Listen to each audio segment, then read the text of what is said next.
went bad. Gotcha. You know, you watch the news and you feel like there's no way to get to Carolina anymore. Yeah. And there's ways to get there. Okay. Now the devastation that those people went through. Welcome to the walkthrough with 5-Star Preps, the ultimate weekly live show that dives deep into the heart of high school football right here in East Tennessee. Powered by Triple F Training. Train like a pro. Each week, Jesse Smithy and the 5-Star Prep team takes you beyond the gridiron and into the stories that define Fall Friday nights in the hills of the Great Smoky Mountains. From the thrilling touchdowns to the hard-hitting tackles and the unsung heroes who make every game unforgettable, we've got it all covered. Join Jesse Smithy as he breaks down this week's biggest games, highlights the standout performances, and gives you the most comprehensive high school football coverage in East Tennessee.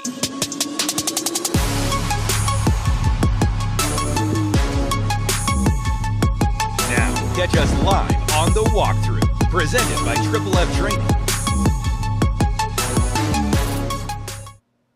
Welcome in, everybody, to the post-game show. The Playoff War Room edition is what we call it. Joined by Lee Smith, owner, proprietor of Triple F. And Lee, you have allowed us to broadcast from the friendly confines here all season long. Triple F's an amazing place, and I just can't thank you enough for supporting what we do for high school athletics and letting us broadcast here each and every week.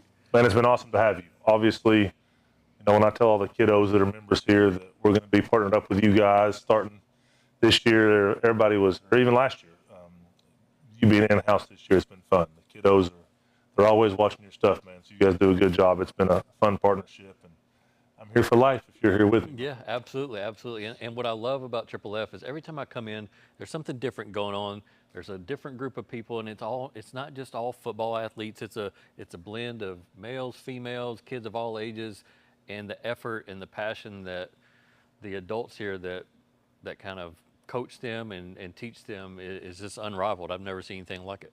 I appreciate it, man. That's the thing is, obviously with my previous job, it seems like it was a football place when we first opened, and we did everything we could to make sure the community knew that wasn't the case. We want the girlies, we want the swimmers, whether they're male or female. We want the tennis players. Rich moved here from Atlanta to impact this community in every sport. So I love to hear you talk about the adults because I'm proud of my staff. Yeah. And I'm proud of the way they love on these kids. Yeah, and then when we come down here and tape during the week or Mondays, I like there's people in here pushing sleds, and by the time we set up, y'all are doing a Bible study. So it's not just pouring into kids athletically; it's so much more than that. And that's the thing, you know, persecution is a huge part of the Bible and kind of God's warriors, and we're in the Bible Belt here, right? So Chick-fil-A closing on Sundays, I always say, helps their sales. It doesn't hurt them here in Tennessee. Mm-hmm. So I don't consider it a huge risk that I'm taking by making Jesus the center of this place. But at the same time, if that ever does change at any point, we won't change. Mm-hmm. And we're proud of it, and we'll always stand on it. We're just as flawed here as anybody else. But our Monday night Bible studies, to everybody out there, you definitely don't have to be a member of this gym. Please bring your kids down here. It's raw, it's rugged. We talk about the real things they're going through and try to help them go back into their schools, a lot like FCA does, and make their schools a better place for the Lord and use athletics to do that. It's pretty cool. And there's pizza sometimes too. Always. Little Caesars. Yeah. Shout out to Little Caesars. I don't know if they're $5 hot and readies anymore. The bill I get seems like it's kind of like Subway. There's not many $5 footlongs anymore. But yeah, Little Caesars, you know, Waters and Little Caesars. And if there's extra drinks in the fridge, the kids grab a hold of them. They don't last very long. But we want them here, man. If you're going to come at all to Triple F, come Monday nights and hang out with us for Bible study. That's obviously what this place is meant for.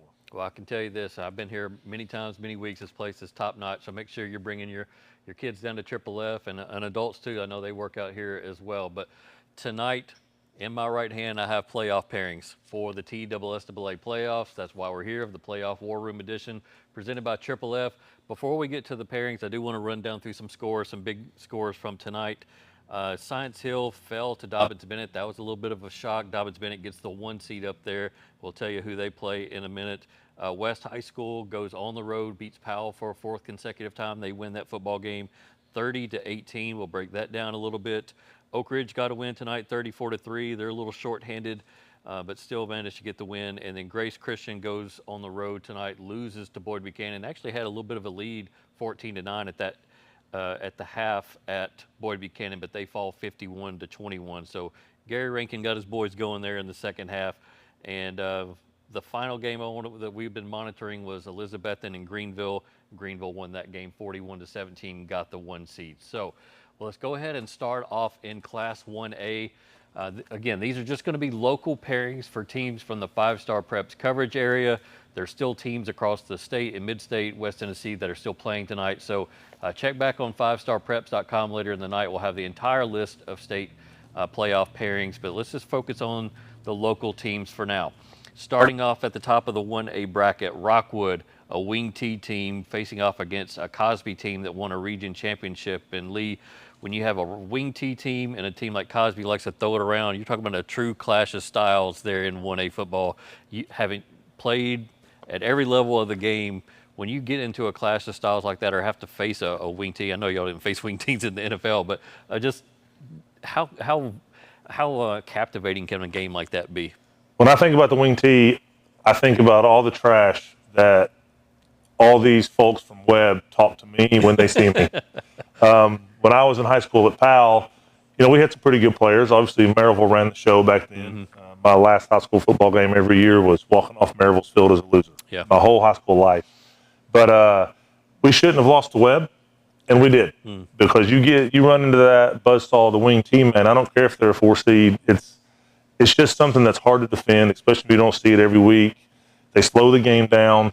They just chunk all the way down the field, and it frustrates opponents when you don't get to see it every week. I'm not a fan of it, and that's because I don't like playing it, man. Yeah. It's hard to deal with. Yep, absolutely. Moving on, Cloudland at Oliver Springs. Oliver Springs, of course, lost that game to Coalfield in Week 10, so they dropped down to a 2 seed. Harriman will go on the road against North Green in the first round. Harriman, a really great running back in Grayson Chris, a guy that I think is hopeful to be in the conversation for Mr. Football. So we'll see how that goes for Harriman on the road at North Green in round 1. And then Jellicoe at Coalfield. And it just looks kind of just projecting. We're looking at Coalfield, Oliver Springs possibly in the state quarterfinals again. They played last year in the quarterfinals. Oliver Springs won that one 20-13. So we'll flip the page over into 2A. Not a lot of local teams here, Lee, in 2A, just a few. Tellico Plains, a 4 seed. They are one of our programs. They will play on the road at South Green. Eagleton, new school out there in Blount County. They pick up a 3 seed. They will play at a really good Bledsoe County team, so that's going to be a tough matchup for them in the first round. Polk County at Happy Valley, and then Hampton at York. None of those 4 teams there are our teams, just Eagleton and Tellico Plains from the 5-Star Preps coverage area. But York is definitely one of those teams that I think kind of projects onto the quarterfinal round, and we'll see who they'll play with. I mean, who knows? Maybe Eagleton pulls an upset or 2 and gets down there. That'd be big for their program. On to 3A, where Alcoa reigns supreme, the 9-time defending state champion. This will be their last go-around in Class 3A, as we broke the news a week ago that they would be jumping up into 4A. So you got to know, Lee, that they're going to want to go out with a win. I mean, they always won a state championship, but this being their last time in 3A, I mean, you got to think that Brian Nix is going to be hammering that home. Yeah, I'm a big fan of Brian Nix. Obviously, me and my family are out in Blount County now. We're, on the enemy side, I guess, of the Alcoa deal. But I'll be shocked if they're not on fire this playoff round to go ahead and close out their 3A journey and move on. And I doubt the 4A teams are very happy about it. But it'll be fun to watch them. That'll make 10. Would make 10 in a row and number 23 overall. They lead the state with 22 all-time state championships. So you got the matchups there, Union County going up to Unicoi County. Unicoi County's got a really prolific passer up there. GP drops to a 3 seed tonight with some of the other goings-on from their region, so they will go on the road to take on Kingston, which has 2 1,000-yard rushers. Another kind of run-based offense there at Kingston. They only throw the ball about 3 to 4 times a game at most, so they're really going to rely on Tayshawn Hamilton and Carcel Whitehead to get it done. GP is much of the same this year. They have 2 really good running backs. So, Lee, that when you got run team versus run team, that game might last 45 minutes. I'm telling you, when you look up and the first quarter's over, it's crazy. Yeah, those running teams like that, it doesn't leave much room for error for the opponent. Yeah, because you're not going to get the ball very often. Shout out to Austin East. Stanton Stevens comes back to where he coached the Roadrunners to a state championship in 2001. He'd been out of state. He comes back to Austin East, and they win a few games there at the end of the year. They end up snatching a 3 seed. They'll go on the road to face a really good Johnson County team, and then, of course, they're Pigeon Forge at Alcoa. And just, again, kind of projecting there. I'm not sure, and I'm seeing any team there that's really going to throw up much of a roadblock against Alcoa. Something crazy would have to happen there, I think. All right, 4A, we got a lot of teams in this one. We'll start at the top. Carter, 4 seed at 1 seed Greenville. Cherokee going on the road to face Gibbs. Gibbs had that big win over Fulton last night. Fulton goes on the road to face Elizabethton. That's one of the more intriguing matchups of this first round. Northview Academy at Anderson County. Down into the second quadrant there. Loudon, 10-0. Got that win last night at Red Bank, 18-13. They will host Stone Memorial. And moving on, Red Bank at White County, Soddy Daisy at Macon County, and Signal Mountain at defending state champion Upperman, I believe. So looking at this one, Fulton had kind of gotten things turned around there, had won 4 or 5 games in a row before losing that game to Gibbs last night. But they'll go on the road to face Coach Witten up there at Elizabethton. Any thoughts on any of these teams that you've seen there on the 4A bracket? You know, and I'd like to go backwards and just the Justin Longs and Stantons out at Austin East, just give them a shout out, man. Those schools obviously don't have the resources that other schools around this area have, and to see them doing things the right way and hopefully keeping their homegrown kids there and building those programs back, that's fun to see. You know, Anderson County, obviously, I think that Davy's done a good job up there. Greenville speaks for itself, so it'll be fun to see who gets done in those quarterfinal games, and it'll be fun for you to report on. Yeah, and I love that first round matchup with Northview Academy. Justin Anderson is there. I know it's probably a guy that you know of when you're over at Catholic for a little bit, but he's got a really good quarterback in Mason Phillips, a guy that's getting some looks from Kennesaw States of the world. Great dual threat quarterback who can really, really run it. 6'2", 6'3", and it's gonna be a nice opening there round matchup there for Anderson County. Love the Stone Memorial Loud matchup. We talk about dual threat quarterbacks and good quarterbacks. Stone Memorial definitely has one in Noah Potter, who I think moved from the Bearden area over to Crossville in the offseason and has been great at quarterback for Stone Memorial. So 4A definitely going to bring some fun next week. I kind of like what I'm seeing there. We'll definitely staff a few of those games for sure. Absolutely. All right, moving on to 5A, where all area teams basically take up the entire upper half of the portion. That's why over the last 3 years, all the 5A champions have come from Knoxville. It was Powell in 2021, it was Knoxville West in 2022 and 2023.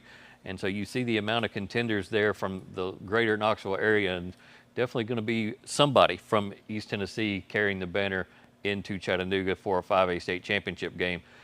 Right off the bat, you got Central High School. Kevin Lane taking over there in his first year at the helm. They get the 4 seed. They're going to have to go on the road to an undefeated Sevier County team that's got a great quarterback. Have you been able to see either of these teams yet this year? So Kevin Lane coached me when I was little. So it's a small town here. I was glad to see him finally get a shot to run his own show. So he's very connected here in town. But at every level, man, when you got a quarterback that's really good, it's hard to compete with. There's a reason that number 1 seed, when you have a guy at that position, it makes it hard. Kevin being in year 1, still trying to establish a culture and get that team built up. He's got his work cut out for him, as I think he probably knows. Yeah, it's going to be interesting to see if Sevier County gets Tegan Avera back at running back. He was a guy that moved into Sevier County in the offseason, unbelievable rusher for GP over the last few years, and he had about 500 yards or so before. I think he broke a bone in his lower leg, so they were hopeful to get him back before the end of the before the end of the regular season. I don't think that happened tonight, but maybe we see them implement him in the early rounds if they're able to advance past this early game. But Newman at quarterback for Sevier County, just a sophomore, already been offered by Virginia Tech and a few others as well, has been unbelievable this year. Completion percentage up around 80% for a sophomore, which is just unbelievable. Sometimes it's not the X's and O's, it's the Jims and Joes. Yep. And when you got players like that, especially at that position, you talk about the running back coming back, sometimes you just run into a buzzsaw if the other team has dudes that are hard to stop. So if Sevier County gets past that first round game, they're likely going to have to face Powell. Powell dropped to a 2 seed tonight, lost that game to West 30-18. So we're possibly looking at a Powell versus Sevier County matchup in round 2, which everybody would want to be at that game, I can imagine. That's going to be a fun one there. Halls will take on Morristown West. Hall's got a big win tonight over Central, the Battle of Black Oak Ridge. And this is a winnable game for Halls. Morristown West very much they're not complicated on offense. They run the football with Cameron Richards and then try to win with defense. Halls kind of fell flat last year in the postseason after a great regular season, so you got to think they're going to go in motivated to win that one. Absolutely. Morristown West was one of the more underrated teams I thought last year. They made it hard on you in certain ways, and it was fun to watch them play. And then obviously going down to Halls, but man, when you have a little animosity and a little bit of last season anger, let's call it, for ending your season and all your senior buddies last year that didn't get to play anymore, it'll be fun to watch them come back and try to get a little revenge. And what I'm seeing there in the second round is a possible rematch between Halls and West. Halls nearly beat West, I think, a week ago, went for 2, did not get it, and West survived 29-28, I think, or 28-27. So, I mean, that's just another fun matchup that 5A might provide there in the second round. Dropping down into the second quadrant, Oak Ridge ends up being the 1 seed. Not the typical great year for Oak Ridge. They've had injuries, they've had tough losses, but still right there in the 1 seed with a favorable matchup against Ray County. Then dropping down into that game below them, McMinn County versus Clinton. Oak Ridge has faced both of those teams in playoffs in recent years, so it's a lot of familiarity between those two programs. Walker Valley taking on Lenoir City, and then finally Carnes at East Hamilton. So 5A just absolutely loaded with greater Knoxville area teams, 5-star preps teams, and should be one of the more entertaining brackets as always. No doubt. And I guess Oak Ridge, this is their last year in 5A too, correct? Yeah, they will jump up into 6A, and so Will Presley, their star wide receiver, got hurt. He's out. I think Malik Howard, the young tight end who got an offer from Tennessee, I don't think he played tonight. I think he was injured in the previous game. So Oak Ridge very much limps into the playoffs, but they're in a portion of the bracket where they're not having to face the Powells in the West of the world. These are some teams that they can beat even if they're shorthanded. Like we talked about earlier, I love seeing, I consider Oak Ridge, Blount County, this is Knoxville. Mm-hmm. I love when you see these Knoxville teams and your teams in the quarterfinals. Yeah. It fires me up to see this area continue to grow football-wise at every level. And we look ahead into the semifinals. A lot of our area teams are going to have to travel. This is the year where it goes where they have to go to the mid-state possibly to play a semifinal. Unless it's a 5A team, they'll probably play somebody local. So last bracket of the night, 6A. We'll get to Division II later on our website. There's still so many teams out there playing in the mid-state and over in Memphis that we weren't able to fully complete out the bracket for our D2 team. So check back on 5starpreps.com later on the night. But we can bring you these Division I matchups. You got Dobyns-Bennett winning their region tonight. They get to host Farragut. Farragut was up 21-0 on Maryville last night. They had won 4 games in a row going into that matchup. Would you want to face Farragut right now? Shout out to Jeff Courtney, man. Obviously, Papa Eddie was a legend. I got a lot of respect for that program and the way they prioritize young men's growth as much as they do football. So no, I wouldn't. Yeah. I mean, I was there last night. I might have had a kid on the other sideline, and I was up in the corner of the Farragut side of the stadium. Their visitor bleachers aren't very desirable. Yeah. And it was cool to watch. We got a lot of Farragut kids that are members here, and that's the great thing about Triple F is no matter who wins, we get to celebrate for somebody. But no, to answer your question, I would not want to run into them right now because they have nothing to lose. Yeah, and I remember Bearden playing at Farragut on a Saturday night when all the weather hit and all that stuff, and Bearden just ran roughshod over Farragut, and there was nothing about Farragut's performance that night that said, you know what, they're going to win their next 4 games after tonight. I mean, there was just no sign of that. And so, like you said, shout out to Jeff Courtney. We had him come down to Triple F a week or so ago and talk about that turnaround. So it'd be fun to see them keep it going into the playoffs, see if they can pull off an upset in round 1. You got Bearden right underneath them at home against Jefferson County. Jefferson County has a running back, Skylar Thomas, that's run for over 2,000 yards here in the regular season. You got big Spencer Riley up there running the show. Yep. You know they're going to get after it and play physical and try to ram the football down Bearden's throat. Yep. The Jeff County Bearden game last year was wild. Yeah. But you have to love rivalry crosstown games in the playoffs. So to see a Farragut Bearden playoff game be pretty fun. Yeah. Cleveland at Science Hill there, lower part of that bracket, and then William Blount at Maryville. What are they separated by 2 or 3 miles? You got Blount County versus Blount County in the first round. That's kind of a cool angle. Yeah, that'll be fun. A lot of those folks grew up together, and like you said, now that I live over in Blount County, I'm starting to realize what back roads go where and how close those 2 schools are. I couldn't believe it. Yeah. They definitely have the prettiest stadiums in this area for sure, tucked way up there in the mountains. But yeah, being right next door, obviously, I would say the assumption is that Maryville gets that one. But hey, sometimes when you play your buddies you grew up with, going to church with, things get a little different. Can you think back to your playing days at Powell High School and just advice you want to give to football players watching the show tonight about how to handle the postseason? Well, I saw something the other day that just said, you can play pickup church league basketball the rest of your life. You can play tennis the rest of your life, golf. You get where I'm going with this. Mm-hmm. There's only so many opportunities in life you get to put on shoulder pads and what I consider the greatest game ever created for brotherhoods and relationships. So my advice to all these kids would be anything can happen in the playoffs. And you just never know when that last snap is going to be. So enjoy every second of it, not just the seniors, but everybody. Most teams don't have freshmen starting, so you look at 20 to 25, 30 high school football games in your life. Yeah. So go enjoy every second of it. To all the coaches out there, pour into these kiddos and make sure they understand that this is such a special time of their life. Playing in the NFL was great, but there's really something special about the high school football experience and the relationships, especially in this area where football's king.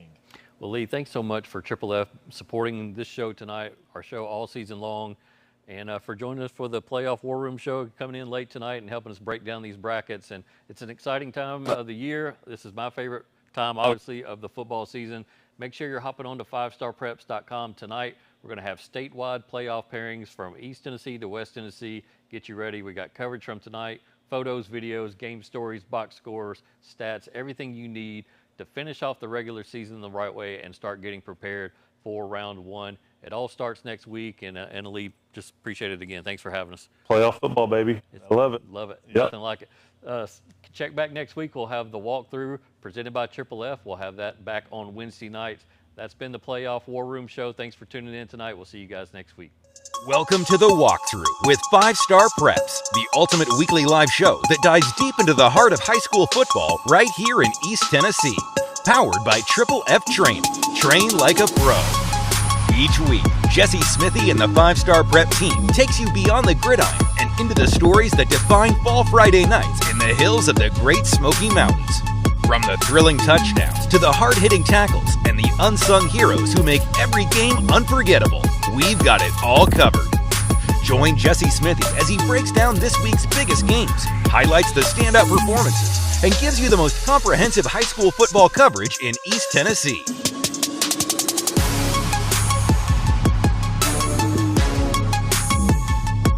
Now, catch us live on The Walkthrough, presented by Triple F Training.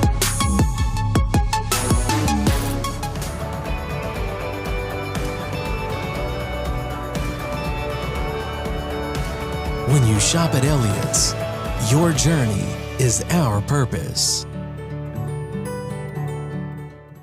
North Knox Siding and Windows is a complete exterior home improvement company that can help you with all your exterior needs. Visit us today at 5618 North Broadway.